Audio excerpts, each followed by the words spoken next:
Say anything? The images and tales of alleged mobsters have long piqued America's fascination with mafia culture. Their stories play out in cities like New Jersey, New York, and Chicago.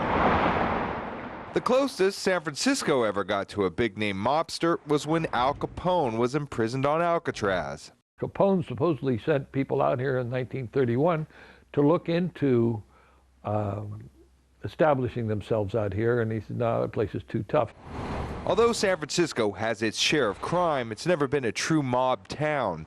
Former San Francisco police officer and crime author Kevin J. Mullen explains why. There was some that went on that we can talk about, and other than that, San Francisco is an easier town to police.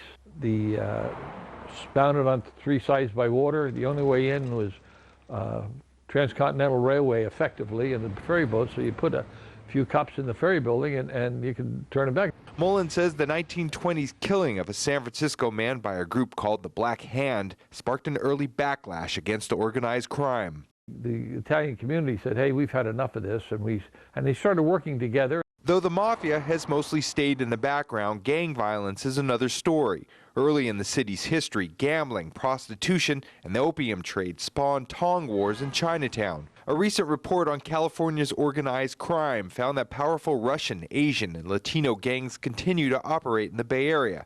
It also found evidence of the Italian Camorra crime syndicate at work in San Francisco. There was a certain amount of Italian organized crime in San Francisco that you'd be foolish to say there wasn't. But Mullen says the absence of a big-name mafia leader in San Francisco suggests the mob has never had a big presence here, meaning those with a true interest in mob culture will have to watch it from afar. Joe Rosado Jr., NBC Bay Area News.